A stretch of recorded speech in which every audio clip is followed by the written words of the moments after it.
Hi guys, welcome to our book club. Today will be the fourth session in our experts level. Currently we are reading Inside, a book written by an American author called Tasha Eurich.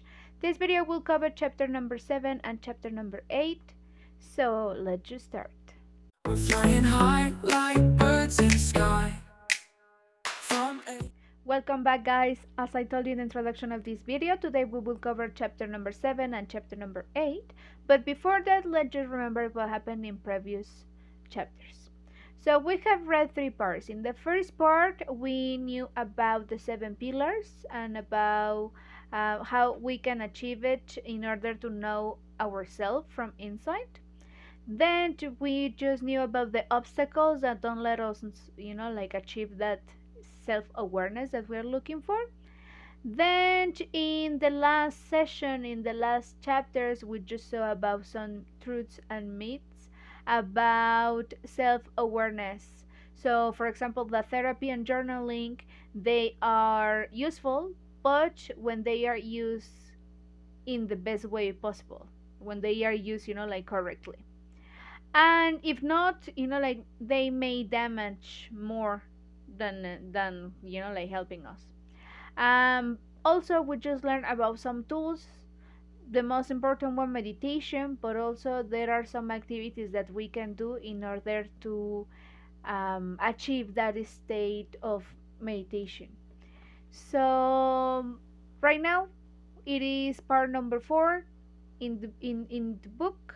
Sorry, video number 4, but in the book is part number 3, and we will start talking about self-awareness. So external self-awareness. So let's just begin. And as you may see, I am already sharing my screen, so we have it here. And the title of this part says part 3, external self-awareness, myths and truths. And then we have, as always, a quote to start the chapter, and this one says, well, the truth we rarely hear, from Mirror to Prince. A stranger approaching you in the street will in a second's glance see you whole, seize you up, place you in a way in which you cannot and never will, even though you have spent a lifetime with yourself, and therefore ought to know yourself best of all. So this is a very interesting quote, because sometimes it's true that a person gives you her opinion about you, and you say like, oh, really, that is the appearance I have, or my behavior, so that's how people see me. So that's what the author is trying to say with this quote, that sometimes other people can give you another perspective of you. So that doesn't mean that their version is the the the only option. It's not yours, it's theirs. It's not theirs, it's yours. No. That's why it says here, from Mirror to Prince. Because we have to learn that there are different perspectives, and always you have to, to grab what it helps you. And well, we will just learn about this, about what I told you right now. So the chapter begins with an anecdote with the author. She is in a party with her husband friends, and then there's a friend that says something to her, and she doesn't understand. But we have it here. It says like, what do you mean? And it says, I never forget, and this and this, and well, she said like maybe she's drunk. But later on, she asked her husband, is this a tricky question? And it says like, no, I just know what happened. And it says like, oh yeah, I can see where she's coming from, why she said so. And then it says, I mean, remember when you asked for a hard wall office after you'd been in your office for less than 6 months? So, she was just in that new job, and she was asking for an office for her. It says hard wall, so that means, like with walls. And what, like the other says like, oh, but I thought that, like I deserve it because I just finished my PhD, and I was, like doing a great job, and I thought I deserve it. But for the rest, she was being a little bit maybe bossy. And well, like that was big shock for her.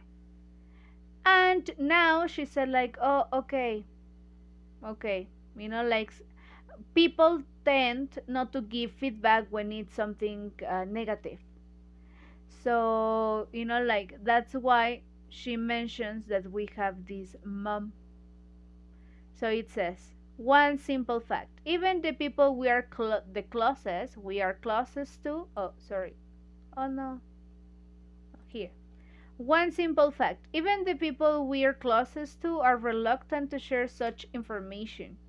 So it says, like people in general, they don't want to share negative things. As an example, we have here a very curious experiment that is called something Glenn. I don't remember the name. But it's, like in this experiment, there are two people in a room, and then there's a third one that says, oh no, there's just one person in the room. And then another one arrives and says, like, oh, you're Glenn? And the other person says, like, no, that's not my name. So they left.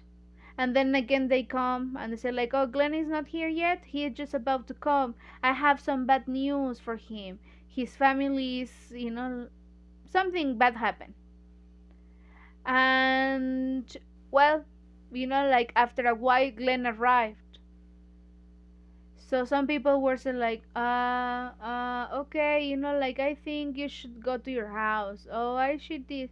Oh, why? And almost anybody shared the bad news. So the experiment was positive negative because, like also some people share good news. And at the end the results were that when we have good news or the feedback is positive, we tend to give it right away. And when it is negative, sometimes some people, they prefer to be in silence before saying something. So that's why, like here the author realizes that giving feedback is difficult. Like people won't give you feedback just because. No. And the author explains that that happens because just like in the beginning of the beginning, like the history, we are social human beings. We are social creatures. So since we are social, we want to, I wouldn't say please, but we want people to like us. So sometimes we tend to lie, to say some to tell some white lies. So well, that is why, like the author is saying that. However, like she mentions that self-awareness is not one true. Like even if you know all your passions, all your values and everything, like always you will need, like another perspective. So it says here, when you learn what other people think of you, they are holding up their mirror, which may have a different reflection than your mirror. All of our realities are a bit different, but it doesn't mean that any of them is the reality. So at the end, it means that, like you are you, but your friends, like they have a different perspective of you, and then your family, and then people that, in your job, or people, your neighbors. So very, very different people. So at the end, it's not like all that people is different. No, all of them are you. So instead of just, like having one reflection, the author is mentioning a prism. So imagine that all these perspectives are the faces of a prism. but all of them, they belong to the same thing. So that's why it says like self-awareness is not one truth. It's complex, but it has, like two different perspectives. So that will be inside and outside. So here the author is telling us about the mom effect. That is what just explained you with Glenn Lester in the dark. Oh, that's the experiment. And like summing up. Summing up again, it just like this experiment where people is very reluctant to say something negative, very reluctant. They don't want to say anything negative. They prefer to share positive things. So we have like the mom effect, and that's probably why people, even if they love us, even if they don't like us, usually they tend not to share undesirable messages. So then we have that like here again, people are perfectly willing to tell white lies when they're easier than the cold hard truth. So like people prefer to say, oh, you win the lottery, instead of just saying like, oh, somebody passed away. So that's it. And well, we have Eleanor, but let me remember who is Eleanor. I have my notes here, so let me see.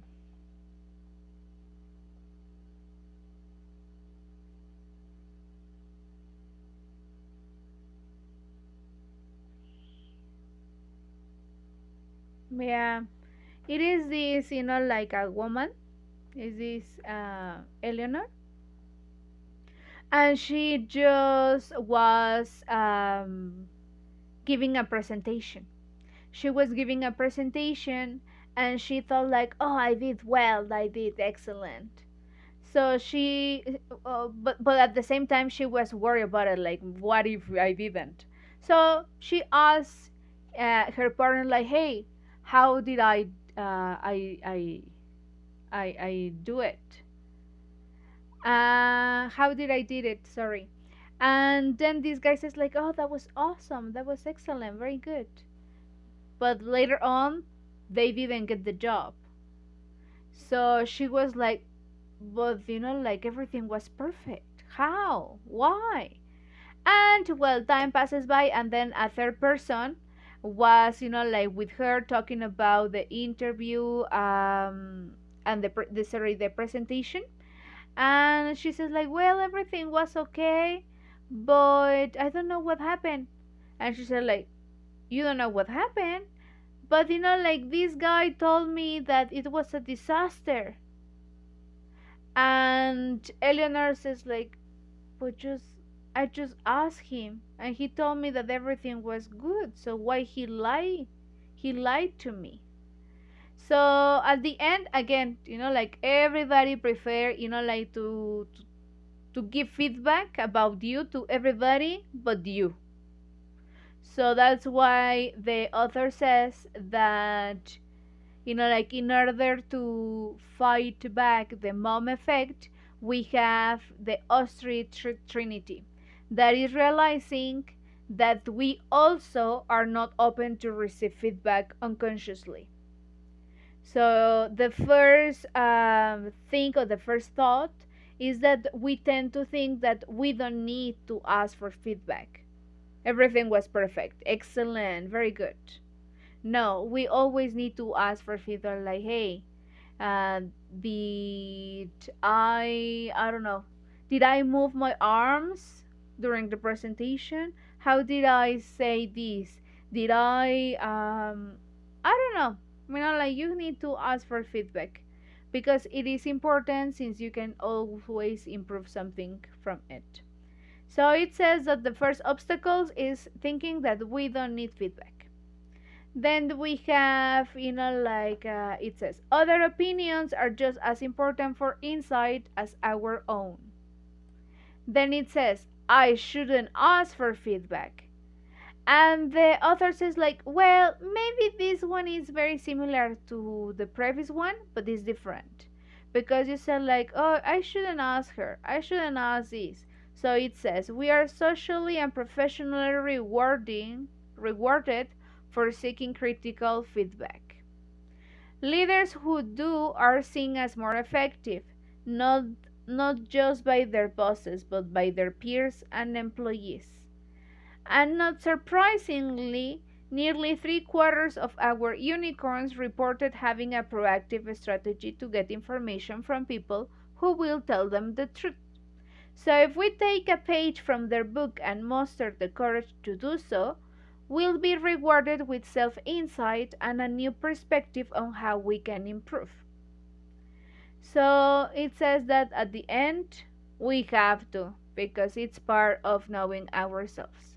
And the first obstacle is I don't want to ask for feedback. And all of them may be the same or sound the same, but they are a little bit different. So the beginning is like you don't want to, but you need. You don't think you shouldn't, you have. And you don't want, you need to do it in order to, to know you better. So we can choose to learn the truth on our own terms. Like if you don't want to ask for feedback in a specific situation, maybe you can ask feedback in your own terms. So that's why the author recommends us this 360-degree feedback. That is feedback when you ask to a lot of people, random people. It says from their friends, parents, and teachers. Anybody. Where does it say? Well, it says here. It's called a 360 because we are getting data from all directions. Oh, here it says. With the rich history dating back to the 1950s, it's designed to provide insight into how we are seen not only by our managers, but by but by a variety of groups, like directs, reports, peers, clients, on board members. So it does that because you can ask whatever. You can ask your friend, you can ask your boss, you can ask your neighbor, you can ask the person, the seller or the owner of the store where you always go. You can ask a lot of people. A lot of, different people. So this feedback is just about asking what. So that's why it says like, okay, so if you want to practice this 360, you need to ask correctly. So it says how you can get the right feedback. So here we have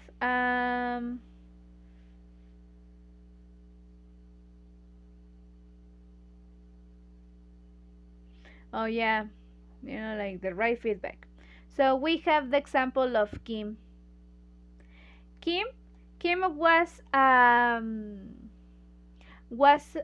worker in a company, and the other was hired by the boss of Kim because she received the results of a 360 feedback, and she was sad because she didn't understand it well, but like it was something affecting her. So the others is like, okay, I arrived with Kim and she told me about the results, and they mentioned that she was very blunt, that she was very excited about everything. And she says like, but I don't understand. Like they say that I am like this, but how? What is my behavior? What is this? Like, I don't think that it's, like completely bad. So she doesn't understand that, but it is affecting her performance. So that's why the author says like, okay, so let's just do it. And in order to do that, like it says here, If we don't understand the behavior we are getting feedback about, we don't yet have the power to make better choices. Luckily, I had the solution in my hip pocket. So it says better data, the right feedback process. So the right feedback process, and the author begins to explaining that we need to ask the right people. And she said like the right people, and says like yes, because there are three different kind of people. We have the unloving critics, people who are always criticizing our behaviors, all the time they are saying negative things about what we do, what we say, etc., etc. Then we have the uncritical lovers, and those people will be, no matter what we do, they love us. No matter if we are wrong, they love us. They are not able to say something negative about you, period. And then we have the loving critics, and as it says here, people who will be honest with us while still having our best interest at heart. So they, like, are worried about us, honestly. So that's why the author says that we need to learn how to identify that kind of people. And once you know that is a loving critic, you can, like, ask for feedback. And it says, okay, but like, what factors should I consider how I know it's a loving critic? So it says like, first, the level mutual of trust. Then you have, like, well, like, it says that you choose your person, and then that feedback will be okay because you trust on that person, and then because that person already know you enough and have seen the behavior or have seen you in the situation that you are looking feedback. And it says that also, like, that person will be uh, willingly able to be brutally honest with you. So probably we have that friend that, like, it is open to give us an opinion, a very maybe not horrible, maybe not painful, but like a very open, honest opinion. And well, like, still we are friends. So that is it. Then it says, okay, so you have the right person, and then like, you have the certain that this person will give you the right feedback. So then what is the next step? To have the right questions. And it says like, okay, so the right questions, how the right questions? Yes, your questions have to be specific. Specific, yes, because imagine you go to a person and you say like, oh, give me feedback. Okay, about what? But if you go and you say like, hey, can you give me feedback about the way I speak in front of public? Oh, okay, so people will give you feedback about that. So you have to be more specific if you want to get better results. Then it says that one second. Oh yeah, because like, the author says that, okay, imagine that I ask for feedback and this person gives me like 3 or 4 things that I can change. So it says like, okay, you can just, like, it's a good idea to focus on just 1 or 2 working hypotheses at a time. So you cannot change everything, like, in one step. No, you have to change one thing and then another and then another, and like, step by step, little by little. Because if you want to change everything, you will be just overwhelmed. And then it says that, okay, so you have, like, the right questions, And then you need the right process. So the right process, it will be, like when you have a specific time, when like you can even make an appointment, or when you have the chance, like to sit down. It's not like a noisy place, it's not like in the middle of the street, it's not like like a place surrounded by a lot of people. So the right process to know the place. And it says also that, like we have the dinner of truth. So the dinner of truth is just, like having dinner, and in the dinner, because the author says that it's better to receive feedback when you are eating, or it is better, like the relationship we have with people when we are eating something. And when you are in the dinner, you can ask them like, hey, can you give me feedback about this? Always the author mentioned that it's important to tell the person you are asking feedback from that it's not like there will be some consequences, like you want some honesty, and that's why you are getting close to this person. And well, that they can be objective, and it's just because of an exercise that you are doing, nothing else. And well, we have that as an example. We have, like a dad that is asking his kids about some negative things about him. So the experience, the guy says like, it was very hard to listen to that, but like I prefer to do it and change it and not knowing about it. So then we have, like, okay, so you already have the right person, the right questions, and the moment, the perfect moment. So then what happened? And the author says like, okay, you need first to be mentally prepared, because you will receive feedback, and sometimes if you are close to feedback, well, like nothing will happen. So you have to prepare, like maybe it's something negative, okay, I will prepare myself. Then second, make a decision about how deep you want to go. Yes, because if, like you have to put limits. Maybe the other person is like going and going and going, and you have, like to stop. How deep do you want to ask? Do you want to go? Sorry. And well, like here it says, reminding them that this is intended to help you grow. Just that. Asking questions to clarify, because maybe the other person is telling you like, what could it be? Like about speaking in front of a lot of people. Oh, you are like a robot, or you have T-Rex hands. Okay. And maybe, like I don't understand what is T-Rex hands. So that's why the author says it's always good to ask questions to clarify something that you don't understand.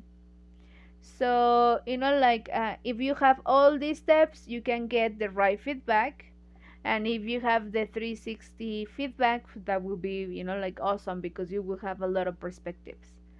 And well, that is the ending of chapter number 7.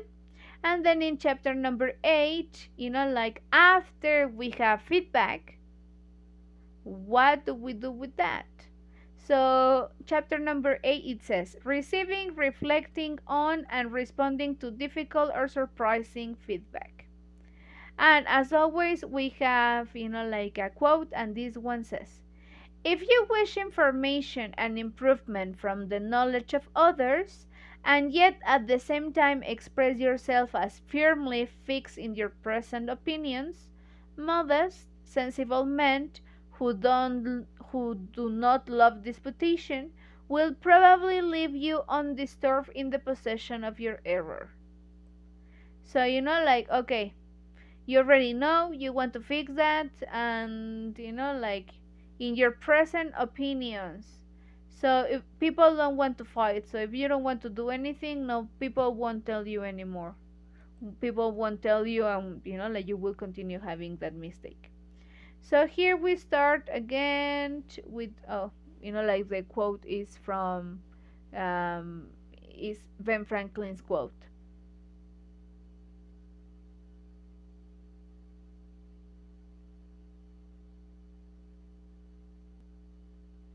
Let me just like I'm reading a little bit, but I don't remember like how what is. Oh, okay. I remember. I have my notes too. So let's just like read this quote. This sentence. It's very interesting. It says, "If there is one thing I have learned over the years is that sometimes the greatest minds in psychology are also the minds in greatest need of psychology." So here, the author is just like mentioning that one time, suddenly out of nowhere, she received an email, and this email, it was one of her co-workers asking for feedback. So like she sent to the email to different people, and they just arranged a date, an appointment. So like when the day arrived, the author was already prepared. She like had some cases, had some examples. She was like prepared, whatever, like she was prepared. So she was like thinking that, well, if my coworker gave me the chance, I will be honest because I really want to help her. So when the author arrived with this girl, the girl was like, okay, but this is your opinion, right? Like, not everybody thinks like that. So the author realized that what the girl wanted, it was just positive feedback. So like she says like, ah, okay.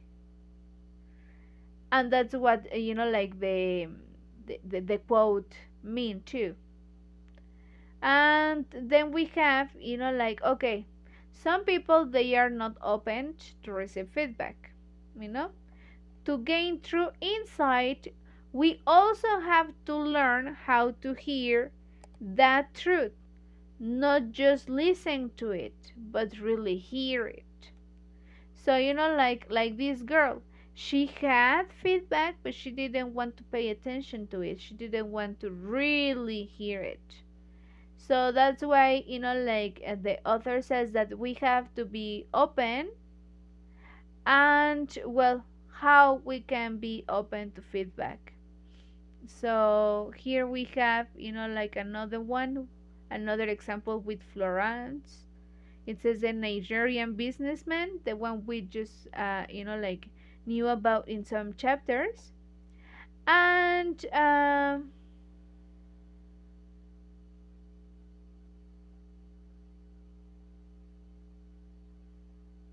oh yeah, the example is like a girl, and this girl was like businesswoman. The thing is that she is called to her boss office, and when she arrived, she was waiting for him, and then like she saw a paper that it was feedback from her boss. So even if she didn't want to look at it at the end, like she couldn't resist it, and she saw it. And when she saw, she was super scared of it because like the her boss grow like, oh, she has ambition. And like she's Nigerian, so she said like, well, for women that is negative. So like how come he could say something negative about me? So what the author wanted to explain with this experience, it was that sometimes like not everything is negative, because what she learned like this Florence, was that she was asking to other people like what they meant, and at the end everybody told her that it was because she always was very mm, hard worker hardworking, because she always was, like pending, because she loved what she was doing. So that's why she realized that being ambitious, it wasn't negative. So that's why the author says, like, okay, maybe you need, like a change. So it's okay to receive feedback, but remember, not all feedback is negative just because. It is because it wants to help you. So here it says that the author mentions that we have, like the model of the 3R model, that is receive, reflect, and respond to feedback. And it says that when you receive feedback, like Florence, it's, like, okay, you receive feedback, okay, very good. Then, you have to reflect on it. So it's like, okay, this person, it's a lover or it's a critic, or this person is a person I care or not, is this person something I can trust or not. And with just that, you are, like reflecting if it is true, if it is not. And then it says, okay, so it is from a person that wants, like the best for you.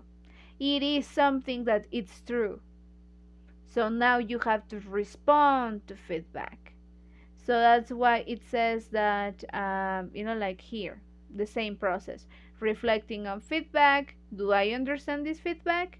How will this affect my long-term success and well-being?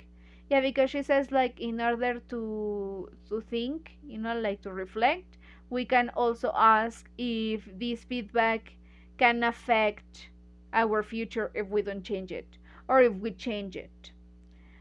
And it says, like, do I want to act on this feedback? How? So, like responding on feedback. It's changing herself. Oh, well, it says that, like, that's why the author mentioned that, okay, Florence changed her mind, and she, like, changed the narrative. She saw that being ambitious, it wasn't bad, because she was ambitious, but not in the negative sense of I just want money for me. No, no, no. She was ambitious because she wanted big things for her community, for her people. So that's why that she said, like, oh, this is, like, not bad. So instead of changing herself, she just changed the narrative. And well, also another trick that the author shares with us, it is self-affirmation. So here it is, like a guy, what is his name, Bobby Fischer, that is a chess grandmaster. He played chess, ajedrez. And like you said, as an example, the author says, imagine that you are just about to play with this champion. He's a genius. So you are already, like, as soon as you saw him, you're already doubting of your skills. You're already, like, with these self-limiting beliefs we hold about ourselves and how others see us. Because, like, you're thinking, oh, this guy is better than me. Oh no, this guy, like, probably he thinks I don't know how to play, etc., etc. So the author is saying that, like, we have this limitation because we always tend to think negative things about ourselves. So in order to fight against that, we have the self affirmation. That self affirmation, yeah, it could be like, yes, I can do it, yes, I can do it, or simply just, like, thinking about something positive about you. For example, they said that they have, like an exam, an experiment, and in this experiment they have an exam, and the exam, like, some people fail it, but before giving them the results, they said, like, oh, what if you just, like, share something positive with me, or do something positive with me. and they do it. So when they receive feedback, they say like, ah, okay, yeah, like, but they receive, like, oh, okay, maybe they were bad in mathematics, but say like, oh, remember that you had that? Remember that you finish, like your drawing? Remember that you are going to the concert? So changing for something positive. So when they receive feedback is, like, ah, okay, so it's feedback just in one field. It's not everything what I am. And it says, like stereotype trait, because like we tend to think everything negatively. So self affirmation, it says, taking a few minutes to remind ourselves of another important aspect of our identity than the one big threatened. So like, imagine that I will receive feedback in my job about my performance. So what I have to think is like, oh, okay, but last time I went with my friends, and I helped them to choose their outfits, and they love them. Okay, I am good at this. I am good at that, sorry. So when they I receive bad feedback, it will be like, okay, I am bad at this, but like I am good at that. So that will help you, like, to receive negative feedback.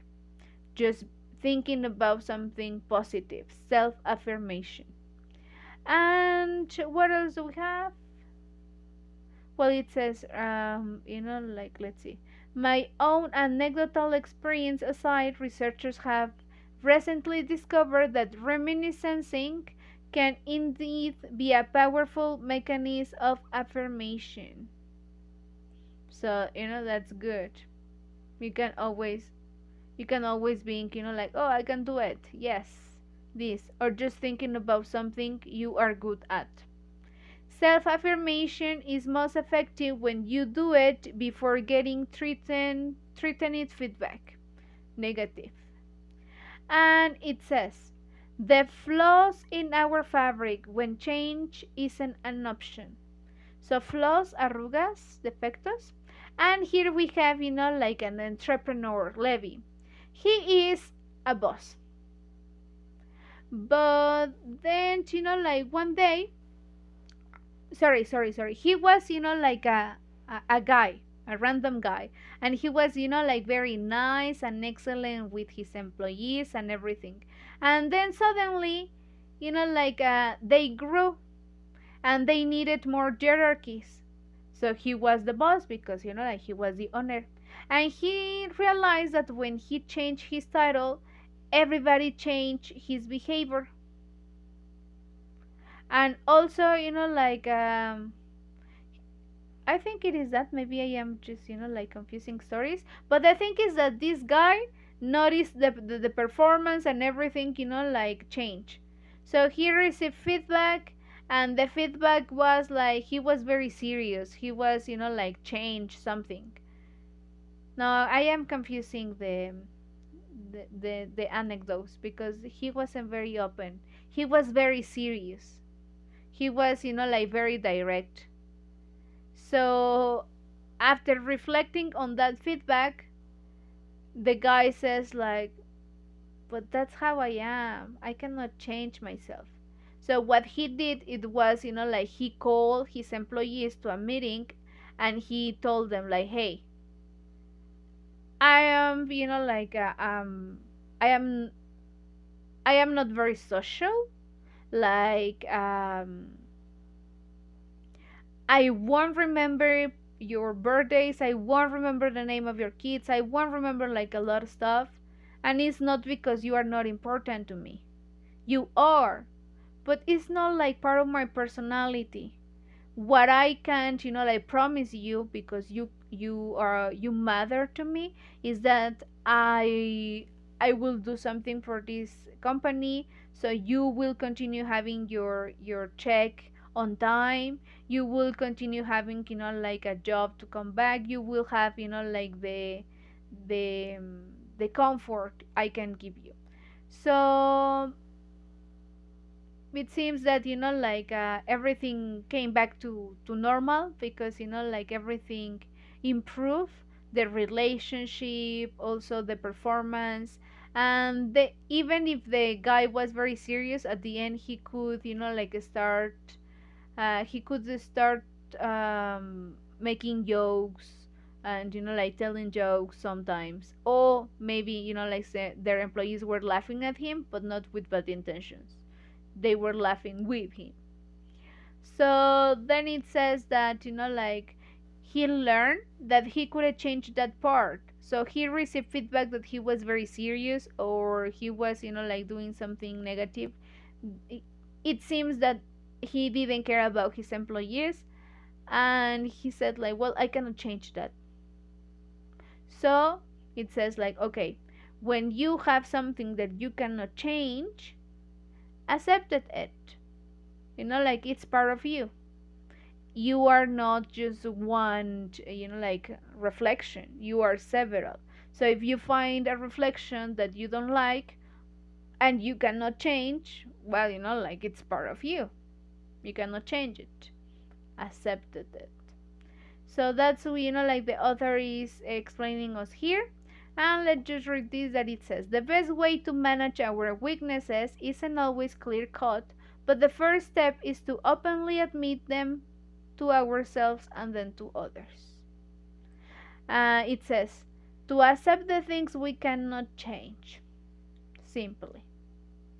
And then it says, when it comes to surprising and critical feedback, though changing is often a good option, is not the only option. No, you can also just accept it. And then we have, okay, it says surprising feedback can often open our eyes to strength we have never we had. Sorry. Surprising feedback can open our eyes to strengths we never knew we had. And let's see, what is this? Oh, yeah. In this example, it was a guy, an engineer. He was very, very, very serious, very shy. And one day, like the author said, like, oh, that poor guy, I will just, like get close to him. So she got close to him, and she asked him like, hey, what do you do, and what are like some questions, not the specific questions. And the guy says like, oh, I'm very shy and this and that, like, oh, I would like to, like to do this, to do that. But the other realized he was shy. And then during an activity they were doing in the company, he raised his voice, and he was like managing people, giving directions, and the author was surprised.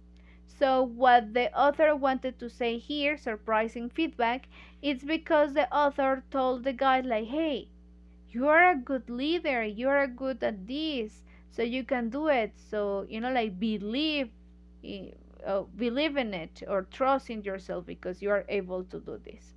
So it says that, like maybe if we receive feedback from other people, other perspectives, we can find some strengths instead of weaknesses. So it could be positive for us. And well, it says, let's just read all this part. It has a lot of bold words, a lot of words in bold. At the end of the day, as Benjamin Franklin put it at the beginning of the chapter, when we seek information and improvement from the knowledge of others, there are quite a few outcomes, a few potential courses of action. When we learn something critical and surprising, we can work to change, like Steve, to reframe the feedback, like Florence, or to embrace it and be open about it, like Levi. So, like remember, where is Steve? Oh, Steve, the first guy that changed, like Steve. Then we have Florence, that is, like the girl that so ambitious as a positive thing. And then we have to embrace it, like Levi, he couldn't change, so he didn't change. So it says, Then we just have, like critical or surprising, we decide. When we learn something critical and confirming, that is, something that reinforces our prior insecurities or vulnerabilities, we can use self-affirmation to channel it productively and work to minimize the impact of that weakness on our careers and our lives. With positive, surprising feedback, we can acknowledge and further invest in our newfound strengths, like Tom. And finally, as we saw with Kelsey, positive and confirming feedback give us the confidence we need to continue on our chosen paths. So that is, like the ending of the chapter. Yes, it is. Yes, it is. Because, because the author just says that we need to be open to receive feedback. So stop thinking like you shouldn't, you don't need to, or like you don't have to. No, you need, in order like to know yourself better. How other people see you in the like in some aspects that maybe you want to change or you don't know. So that's why we need to choose the right person, the right time, the right questions. So after we have the right questions, we can like confirm information, and then we have the feedback. We can just like reflect on it, and then we can decide if we want to do something about it or not. If we want to do something about it, okay, we can do it. If we don't want to do it, we can just accept it. And maybe that feedback, instead of just being negative, it can be positive, so we just discover another strength or a strength. And well, that is the end of the chapter. So we have seen so far insight, inside of you, and insight outside of you. So the next chapter will be the last ones. We are just about to finish with the book, and it is like how we'll use everything in our daily lives, how we can apply everything in our daily lives. So well, like that is it for the video today. Thank you so much. This was a little bit like with the anecdotes, with a lot of characters. It is a little bit complicated sometimes to remember all the names, but of course, like I hope you understood a little bit better with this video. So thank you so much.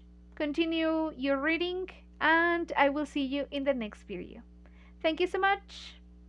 Bye. We gather around and chat all day.